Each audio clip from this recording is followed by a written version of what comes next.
పాములు అబ్జర్వ్ చేయండి.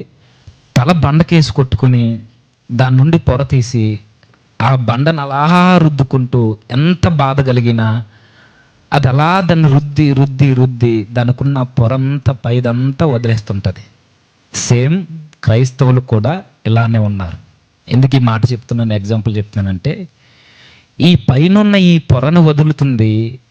మీరు అబ్జర్వ్ చేయండి, తన జీవిత కాలంలో కొన్ని పదుల సార్లు ఈ పొరను వదులుకుంది, కానీ ఏ ఏడాదైనా లేదా ఎప్పుడు నూతన శరీరాన్ని ధరించుకున్నా అందులో ఉన్న విషయాన్ని ఏ రోజైనా వదులుకుందా? వదులుకోదు. ఎందుకంటే దాని స్వభావం అలాంటిది.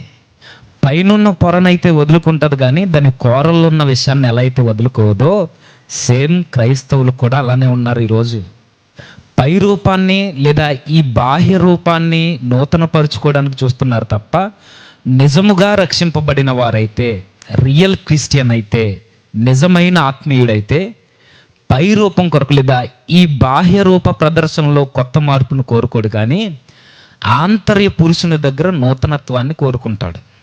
బైబిల్ కూడా పదే పదే చెబుతుంది, దేవుడు కూడా ఆయనకి నూతన కార్యాలు చేయడం అంటే చాలా ఇష్టం.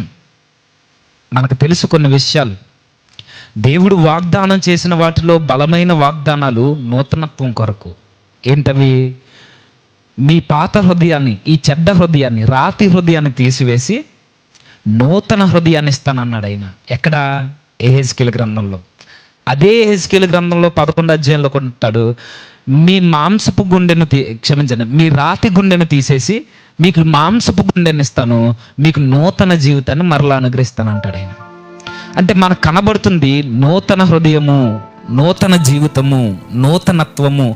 ఇవన్నీ ఎప్పుడు కలుగుతాయి అంటే, మనకి తీతు పత్రికలో ఒక మంచి మాట ఉంది, పరిశుద్ధాత్ముని వలన మనం ఎప్పుడైతే రక్షింపబడతామో, ఎప్పుడైతే మన పాప స్వభావం తీసివేయబడుతుందో, ఆ రక్షణలోనే ఉంది నూతనత్వం.